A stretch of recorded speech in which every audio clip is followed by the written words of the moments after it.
கிறிஸ்து இயேசுவில் பிரியமான சகோதரிகளே, சகோதரர்களே, ஆண்டவரை முதலாக பெற வந்திருக்கின்ற அன்பு குழந்தைகளே, உங்கள் அனைவருக்கும் நமது மறை மாநில முதன்மை குரு பேரருட் தந்தை குழந்தைசாமி அவருடைய பெயராலும், நமது இல்ல தந்தை அதிபர் பேரருட் தந்தை பால்ராஜ் அவருடைய பெயராலும், உடன் திருப்பல் நிறைவேற்றுகின்ற அருட்தந்தையர் பெயராலும் திருவிழா நல்வாழ்த்துக்களை நாங்கள் மகிழ்ச்சியோடு தெரிவித்துக் கொள்கிறோம். Wish you all very happy feast of Don Bosco. எல்லாருக்கும் வாழ்த்துக்கள். சந்தோஷமாக இருக்கீங்களா? வழக்கமாக நாம் ஜனவரி 31ஆம் தேதியை டான் போஸ்கோ திருவிழாவாக உலகம் முழுவதும் கோலாகலமாக கொண்டாடி இறைவன் தந்த அன்பு புனிதருக்கு நாம் நன்றி செலுத்துவோம். நமது பங்களவிலை நாம் கொண்டாடுகின்ற பொழுது, நமது அன்பு குழந்தைகள் இந்த ஆண்டவரை முதலாக பெற வந்திருக்கின்ற பொழுது, இந்த மகிழ்ச்சியின் தருணத்தில் இறை ஆசீர் அவர்களுக்கு கிடைக்க வேண்டும் என்று நாம் ஜெபிப்போம். அவர்களை அன்போடு வாழ்த்துவோம். அன்புக்குரியவர்களே, சமீபத்தில் 16, 17 ஆகிய தேதிகளில் எங்களுடைய வகுப்பு தோழர்களுக்கான ஒரு அழகான ஆண்டு கூட்டம் கேரளாவில் நடந்தது. என்னுடைய நண்பர்கள் 3 பேர் அங்கே இருக்கிறார்கள். அதில் கொல்லம் கோயிலோன்லேயும் திருவனந்தபுரத்துலேயும் நாம் 2 நாட்கள் நாங்கள் கூட்டத்தை நடத்தினோம். அந்த கூட்டத்தில் திருவனந்தபுரத்தில் எங்களுடைய வகுப்பு தோழர் ஒருவர், அவர் ஆயர், அவர் கோர் எபிஸ்கோப்பா என்று அவருக்கு ஆயர் பட்டத்தை கொடுத்திருக்கிறார்கள். ஆயராக இருக்கக்கூடியவர் அவர் வீல் சேரில் இருக்கிறார், படுத்த படுக்கையாக இருக்கிறார், நடமாட முடியாதவர் இருக்கிறார். அப்படிப்பட்டவருக்கு மலங்கார திருச்சபை ஆயராக உயர்த்தி இருக்கிறது. அவரை நாங்களுடைய வீட்டிற்கு சந்திக்க சென்றோம். வீட்டிலே ஒரு சிற்றாலயம் இருக்கிறது. சிற்றாலயத்தில் அவர் திருப்பல் நிறைவேற்றுவதற்கும் அவர் ஆண்டவரை சந்திப்பதற்கான இடமாக இருக்கிறது.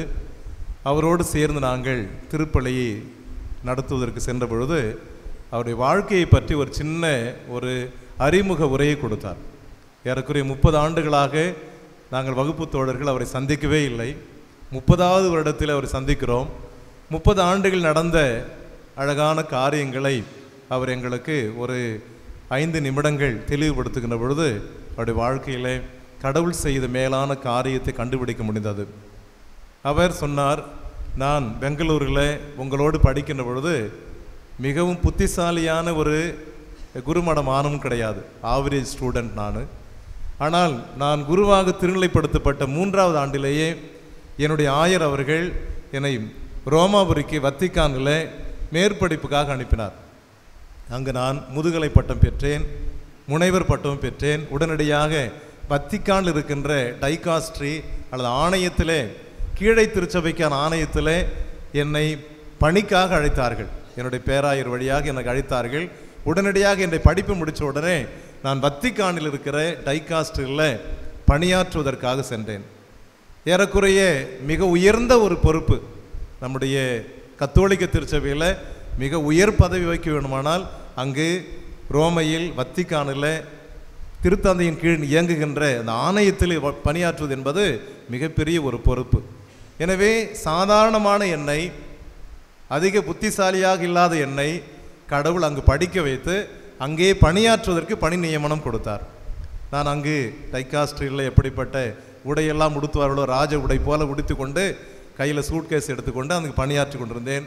உலகம் முழுவதும் இருக்கிற ஆயர்கள், பேராயர்கள், கர்தினால்மார்கள்லாம் அந்த இடத்துல என்னை சந்திக்க வருவார்கள். அப்படி நான் பணி தொடர்ந்து மிக அழகாக பணி செய்து கொண்டிருந்தேன். நமது 16ஆம் ஆசீர்வாதப்பர் எனக்கு முன்சிங்னோர் என்ற பட்டத்தை கொடுத்தார். அப்படிப்பட்ட நிலையில் ஒரு நாள் எனக்கு சிறிய வயிற்று வலி ஏற்பட்டது. அந்த வயிற்று வலி சாதாரண வழியாக எடுத்துக்கொண்டேன். ஆனால் அது தாங்க முடியாத வழியாக மாறுகின்ற பொழுது அங்கு பிரசித்தி பெற்ற மருத்துவமனைகளுக்கெல்லாம் சென்று உடல்நிலையை சரி செய்வதற்கு சிகிச்சைக்காக சென்றிருந்தேன். ஆனால் எந்த இடத்திலுமே என் நோய்க்கான காரணத்தை கண்டுபிடிக்க முடியவில்லை. அங்கு திருத்தந்தைகளுக்கான ஒரு மருத்துவமனை இருக்குது, ஜெமில் என்ற மருத்துவமனை இருக்கிறது. அந்த திருத்தந்தைகளுக்கான மருத்துவமனை கூட என்னை அழைத்து சென்றார்கள். அங்கு கூட இந்த நோய்க்கான காரணத்தை கண்டுபிடிக்கவே முடியவில்லை. எனவே நான் இந்தியாவிற்கு வந்தேன். இந்தியாவில் பிரசித்தி பெற்ற மருத்துவமனைகள், send John's medical college, NIMHANS போன்ற பெரிய பெரிய மருத்துவமனைகளுக்கெல்லாம் என்னை அழைத்து சென்றார்கள். ஆனால் எந்த புண்ணியமும் கிடையாது. அசைவற்ற அப்படி கிடந்தேன், ஜடமாக இருந்தேன், உணர்வற்று இருந்தேன். எல்லாருடைய உதவியும் எல்லாருடைய பார்வையும் பரிதாபமாக என் மீது பட்டது. நிமான்ஸ் மருத்துவமனையில் 1 மாதம் என்னை வைத்து ஆய்வு செய்தார்கள். இப்படிப்பட்ட நோய்க்கான காரணம் என்னவென்று ஆய்வு செய்தார்கள். 1 மாதம் முடிந்த பிறகு சொன்னார்களாம், எங்களால் கண்டுபிடிக்க முடியவில்லை, இது எப்படிப்பட்ட நோய்க்கு இதற்கான தீர்வு காண முடியவில்லை என்று அவள் கைவிரித்து விட்டார்கள். அப்போது அவர் சொன்னார், ஆனால் அப்படிப்பட்ட நிலையிலும் நீங்கள் எப்படி மகிழ்ச்சியாக இருக்க முடியும்? நீங்கள் எப்படி பதட்டம் இல்லாமல் இருக்க முடியும்? நீங்கள் எப்படி கவலை இல்லாமல் இருக்க முடியும் என்று அங்கிருந்த டீன் அவரை பார்த்து கேட்டிருக்கிறார்கள். அவர் சொன்னார், இது கடவுளுடைய விருப்பம் என்று சொன்னாராம். இப்பொழுது ஏறக்குறைய 2014 படுத்த படுக்கையாக அடுத்தவருடைய உதவியோடு அவர் வலம் வந்து கொண்டிருக்கிறார்.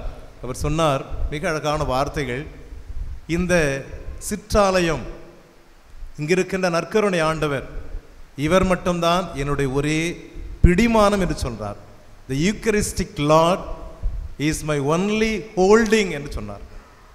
நற்கருணை ஆண்டவர் மட்டும்தான் இந்த தருணத்தில் எனக்கு மிகப்பெரிய பிடிமானமாக இருக்கிறார். நான் யாரை பிடித்து கொண்டிருக்கிறேன்? நற்கருணை ஆண்டவரை பிடித்து கொண்டிருக்கிறேன். நான் உயர்ந்த பதவி வகித்தேன். திருத்தந்தை 2ஆம் அருள் சின்னப்பரோடு, திருத்தந்தை 16ஆம் ஆசீர்வாதப்பரோடு, திருத்தந்தை பிரான்சிஸோடெல்லாம் நான் திருப்பல் நிறைவேற்றிருக்கிறேன் கூட சேர்ந்து. ஆனால் அதைவிட கடவுள் இப்பொழுது பெரிய பதவி உயர்வை கொடுத்திருக்கிறார். It is a great promotion in my life என்று சொன்னார். இட்ஸ் மை கிரேட் ப்ரமோஷன் என்று சொன்னால், இப்படிப்பட்ட நோயின் வழியாக, அடுத்தவளை சார்ந்திருக்கின்ற ஒரு கதியின் வழியாக கடவுள் எனக்கு மிகப்பெரிய உயர்ந்த பதவியை கொடுத்திருக்கிறார். நான் அனுபவித்த பதவிகளாம் எனக்கு குப்பை. காரணம், இன்று நான் அவரோடு இருக்கிறேன், அவர் என்னோடு இருக்கிறார். அவர் மட்டும்தான் எனக்கு, வேறு யாருமே கிடையாது. அவருடைய தாய் 90 வயது நிரம்பிய ஒரு தாய் கூட இருக்கிறார். வீட்டிலே 2-3 பேர் இருக்கிறார்கள்.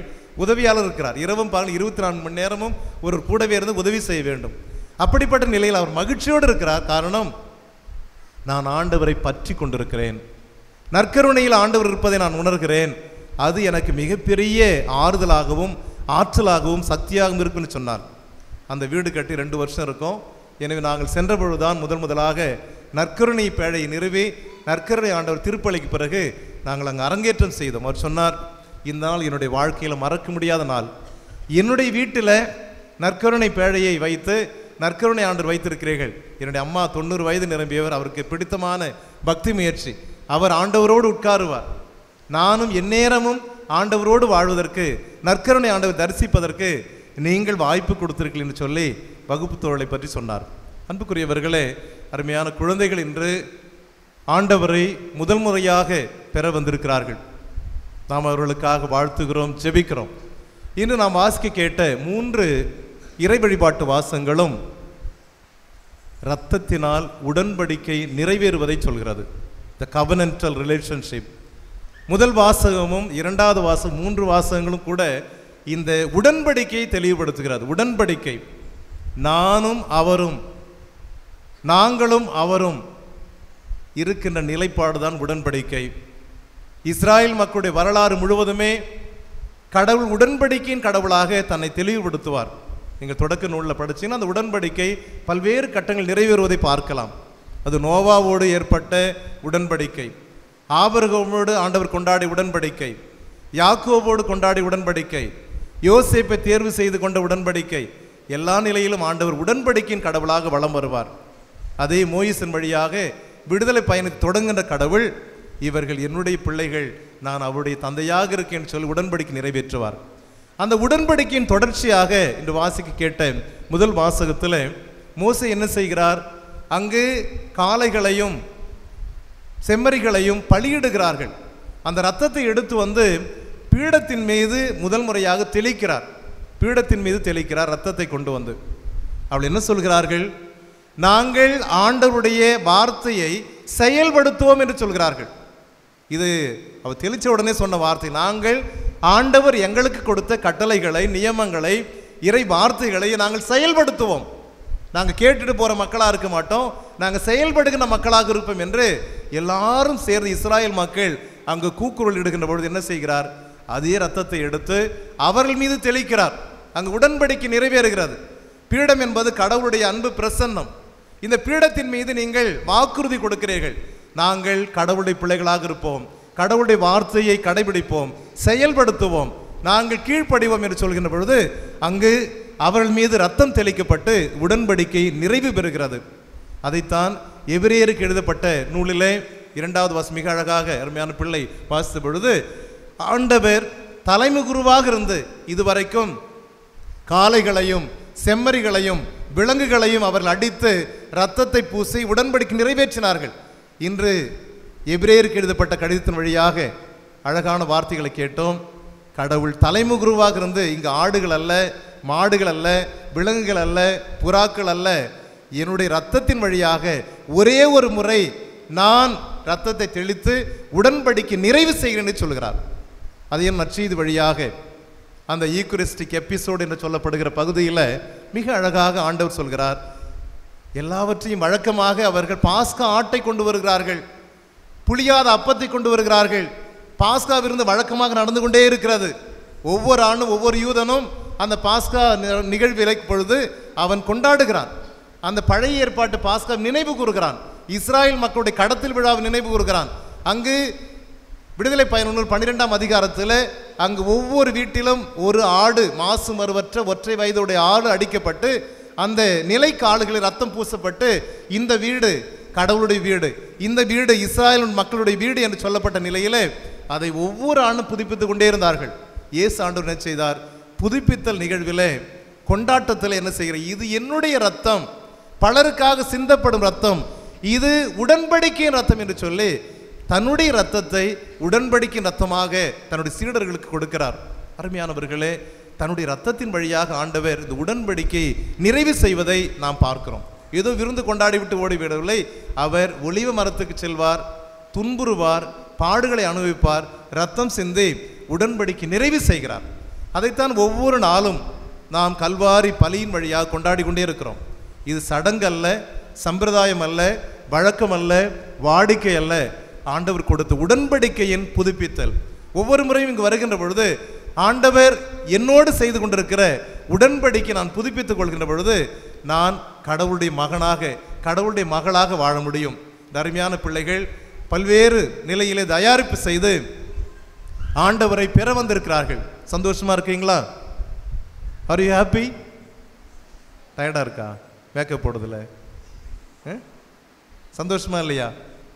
உங்களுடைய வாழ்க்கையில் இந்த மிக முக்கியமான ஒரு நாள் தொன்போஸ்கோ விழாவை கொண்டாடுகின்ற தொன்போஸ்கோ சொல்வார், உங்களுடைய வாழ்க்கையினுடைய சூழலில் தடுமாற்றம் அடைகின்ற பொழுது 2 நங்கூரங்களை கொடுக்கிற, ஒன்று ஈக்குரிஸ்டிக் லார்ட் நற்கருணை ஆண்டவர், இன்னொன்று அன்னை மரியாள்.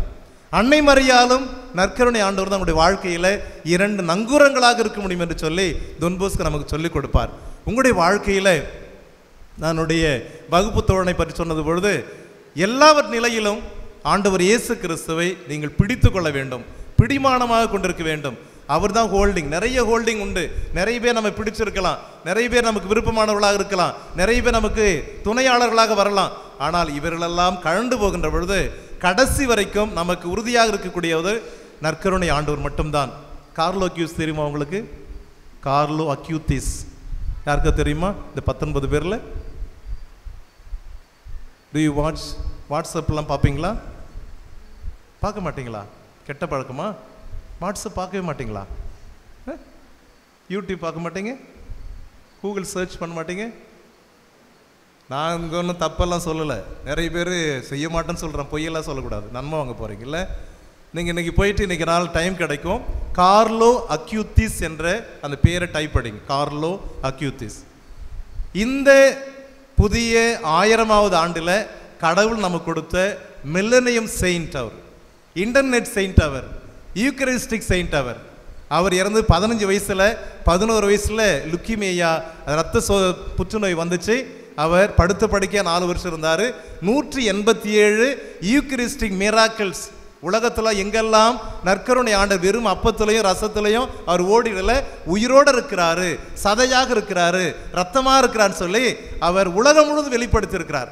அவர் படுத்த படுக்கையாக புற்றுநோயினால் பாதிக்கப்பட்ட பொழுது 187 புதுமைகளை அவர் கேட்லாக் மாதிரி பண்ணி வெப்சைட்டில் போட்டிருக்கிறார். எனக்கு கார்லோ அக்யூத்திஸ் என்ற புனிதரை நீங்கள் படிக்கணும். படிப்பீங்களா? Can you do it? ஏம்மா கோட்டு வருதா? செய்வீங்களா? அன்னைக்கு நிறைய விருந்து கிடைக்கும், பிரியாணி கிடைக்கும், எல்லாம் கிடைக்கும், ப்ரைஸ் எல்லாம் கொடுப்பாங்க, கிஃப்ட் கொடுப்பாங்க, உங்களுக்கு எல்லாமே கொடுப்பாங்க. இன்றைக்கி ஒரு சின்ன ஹோம்ஒர்க் செய்யுங்க. Carlo Acutis what is says, the more you receive the Eucharist, more you become like Jesus சொல்றார். மிக அழகான வார்த்தை. The more you receive Eucharist, the more you become like Jesus. அடிக்கடி நீ நற்கருணை வாங்கும் பொழுது நீங்கள் இயேசுவாகவே மாறுவீர்கள், இயேசுவாகவே மாறிக்கொண்டிருப்பீர்கள் என்று சொல்வார். எனவே நற்கருணை வாங்குறதுக்கு ஆசையாக வரணும், கோவிலுக்கு ஆசையாக ஓடி வரணும். அடித்து உதச்சி ஞாயிற்றுக்கிழமைக்கு கோவிலுக்கு போன்னு சொல்லக்கூடாது. நீங்கள் வருவீங்களா? இன்றைக்கு நற்கருணை வாங்குகிறீர்கள். ஒவ்வொரு ஞாயிற்றுக்கிழமையும் ஒவ்வொரு முறையும் நீங்கள் ஆசையாக வரணும். அவர் 7 வயசில் நற்கருணை வாங்கினார். அப்பா அம்மாவுக்கு அவர் தான் கோயிலுக்கு இழுத்துன்னு வந்தார். அப்படிப்பட்ட புனிதர் சொல்வார், நற்கருணை வாங்கும் பொழுது I have the foretaste of heaven on the எர்த்னு சொல்கிறார். இந்த பூமியிலேயே நற்கருணை வாங்கின பொழுது விண்ணகத்தினுடைய முன்சுவையை நான் அனுபவிக்கேன் என்று சொன்னார். எனவே அருமையான பெற்றோர்களே, உடன் பிறந்தவர்களே, அருமையான குழந்தைகளே, நற்கருணை மீது ஆசையோடும் ஆர்வத்தோடு நீங்கள் வருகின்ற பொழுது உண்மையாகவே நீங்கள் இயேசுக்களாக மாறுவீர்கள். இயேசுடைய செயல்பாடுகளை விதைப்பீர்கள். இயேசுவாக இந்த சமூகம் வளர்வதற்கு உதவி செய்வீர்கள். எனவே இந்த நாளிலே அருமையான குழந்தைகளை வாழ்த்துவதோடு நாமும் எத்தனையோ ஆண்டுகளுக்கு முன்பாக நற்கருணை பெற்றிருப்போம். இந்த நற்கருணை வழிபாடு என்பதை ஒரு கொண்டாட்டமாக முடித்து விடாமல் நற்கருணை உடன்படிக்கையை புதுப்பித்துக் கொண்டு நற்கருணை ஆண்டவரை வாழ்வாக்குவோம். ஆமென்.